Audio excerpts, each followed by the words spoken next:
തൻ ചങ്കതിൽ നിന്നൊഴുകും രക്തം പാപക്കറ നീക്കുമതിൽ മുങ്ങിത്തീർന്നാലാരും എൻ പേർ കേശു മരിച്ചെന്ന് ഞാൻ വിശ്വസിക്കുന്നു. പാപമെന്നെ നിന്നു നീക്കാൻ യേശു രക്തം ചിന്തി. പാപമെന്നെ നിന്നു നീക്കാൻ യേശു രക്തം ചിന്തി. ഇപ്പോൾ നാം ശ്രവിച്ചുകൊണ്ടിരിക്കുന്നത് മോർണിംഗ് വോയിസ് എന്ന ആത്മീയ ശുശ്രൂഷയാണ്. ഇന്ന് ആരാധനാത്മകമായ ചിന്ത പങ്കുവയ്ക്കുന്നത് കർത്താവിൻ്റെ ദാസൻ സൈമൺ മാത്യു ദേമാജി. പ്രാർത്ഥനയോടെ ശ്രവിച്ചാൽ. മോർണിംഗ് വോയിസിലൂടെ ഞങ്ങളെ ശ്രദ്ധിക്കുന്ന പ്രിയ ദൈവജനത്തിന് ഒരു പ്രഭാത വന്ദനം കൂടെ അറിയിക്കുകയാണ്.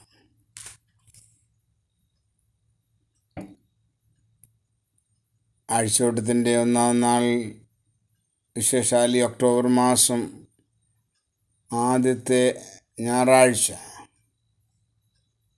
ഈ കർത്താവിനെ ആരാധിക്കാൻ വീണ്ടെടുക്കപ്പെട്ട ജനം കൂടി കർത്താവിൻ്റെ ക്രൂശുമരണത്തെ ധ്യാനിച്ച് അവനെ ആരാധിക്കുമ്പോൾ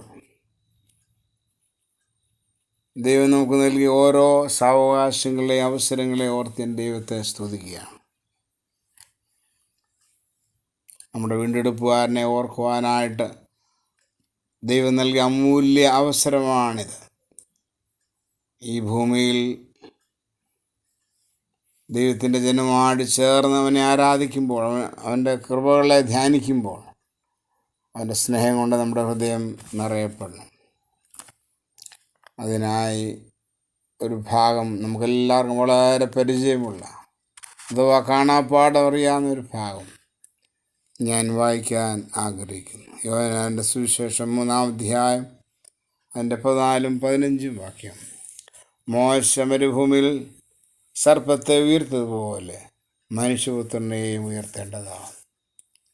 ഇന്ന് രാവിലെ നമ്മുടെ മുമ്പാകെ ഉയർത്തപ്പെട്ട ദൈവപുത്രൻ്റെ ക്രൂശിൻ്റെ ശക്തി, മഹത്വം നമ്മൾ കാണേണ്ടത് വളരെ അത്യാവശ്യമാണ്. സംഖ്യാപുസ്തകം 25-ാം അധ്യായം 6-9 വരെയുള്ള ഭാഗങ്ങളാണല്ലോ മോശ മരുഭൂമിയിൽ സർപ്പത്തെ ഉയർത്തിയ കാര്യം പറയുന്നത്. അഗ്നിസർപ്പം കടിച്ച് മരിക്കുന്ന ജനത്തിനു വേണ്ടി ദൈവം ഒരുക്കിയ വലിയൊരു പോംവഴിയാണ് പിച്ചള സർപ്പത്തെ ഉയർത്തി കൊടുമരത്തിന്മേൽ തൂക്കുക എന്നുള്ളത്. പാപം ചെയ്ത ജനത്തെ ദൈവത്തിൻ്റെ കോപമായ മരണം ഗ്രസിച്ചപ്പോൾ ആ മരണത്തിൽ നിന്ന് നീക്കുപോക്ക് ദൈവം ഒരുക്കി എന്നുള്ളത് വലിയൊരു സന്തോഷമാണ്. മോശയോട് പറഞ്ഞു, നീ ഒരു പിച്ച സർപ്പത്തെ ഉണ്ടാക്കി കൊടുമരത്തിന്മേൽ തൂക്കുക, അത് നോക്കുന്നവൻ ജീവിക്കും. മഹാത്ഭുതമാണിത്. മനുഷ്യൻ്റെ ലോജിക്കല്ല ഇവിടെ. സർപ്പം കടിച്ചാൽ വൈദ്യമാണ് നാം പ്രതീക്ഷിക്കുന്നത്. എന്നാൽ ഇവിടെ ഒരു യുക്തിയുമില്ലാത്ത കാര്യം. അഗ്നിസർപ്പം കടിക്കുന്ന ഏത് വ്യക്തിയും രക്ഷപ്പെടണമെങ്കിൽ ആ മോശ ഉയർത്തിയ പിച്ചള സർപ്പത്തെ നോക്കിയാൽ മാത്രം മതി. ഇത്ര നിസ്സാരമായി, ഇത്ര സൗജന്യമായി ദൈവം ഒരുക്കി തന്ന ആ സൗകര്യം എത്ര പേര് ഉപയോഗപ്പെടുത്തി എന്ന് നമുക്കറിയത്തില്ല. എന്നാൽ ഞാൻ വിശ്വസിക്കുന്നു ഇസ്രായേൽ മക്കളെല്ലാവരും ആ സുവർണാവസരം ഉപയോഗപ്പെടുത്തിയെന്നാണ്. അതറിയാതെ മരിച്ചുപോയ പലരുണ്ട്.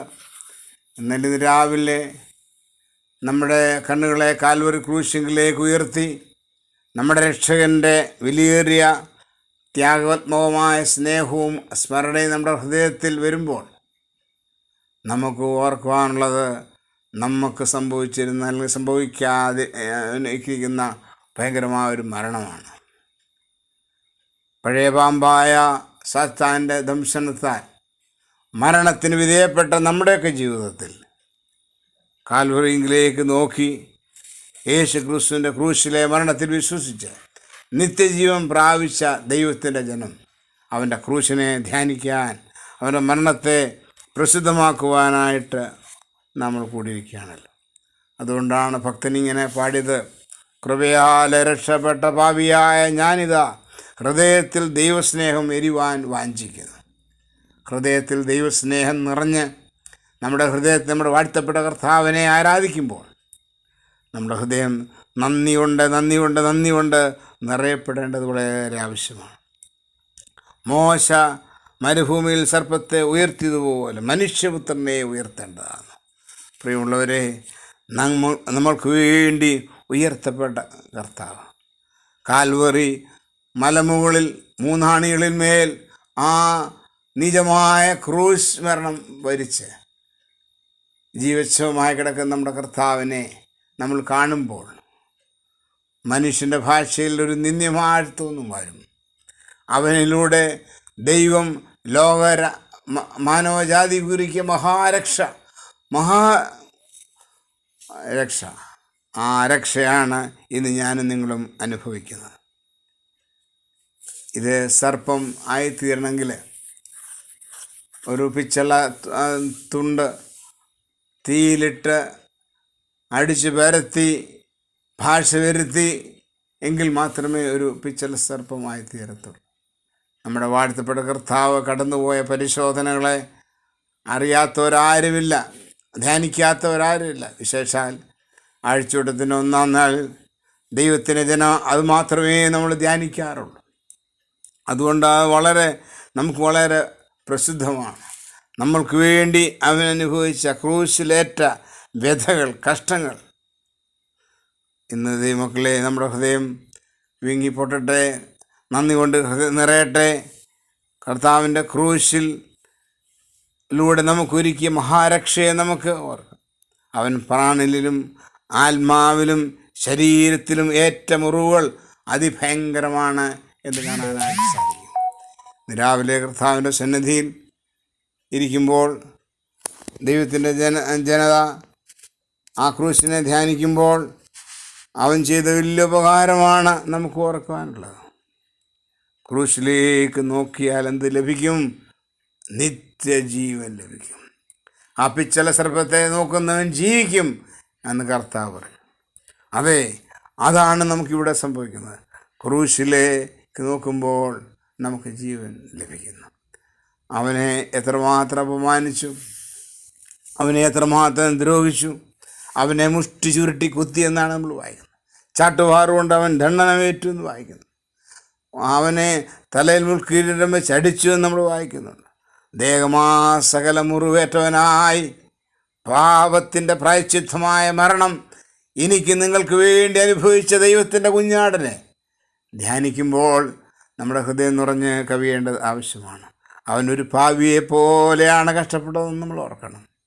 പരിശുദ്ധനും നിഷ്കളങ്കനും ഏറ്റവും ഉന്നതനുമായിരിക്കുന്ന ദൈവത്തിൻ്റെ കുഞ്ഞാട് പാപിയെ പോലെ പാപിക്ക് വേണ്ടി അനുഭവിച്ച കഷ്ടതകളെ ഓർക്കണം. നമുക്ക് യശയ്യാപ്രവചനത്തിൽ നമുക്കിങ്ങനെ വായിക്കുന്നതല്ലോ, ഒരു പാപിയുടെ ചിത്രം ഇങ്ങനെയാണല്ലോ വായിക്കുന്നത്: അടി തൊട്ട് മുടി വരെ ഒരു സുഖവുമില്ല, മുറിവും ശതവും പഴുത്ത വ്രണങ്ങളും അത്രേ.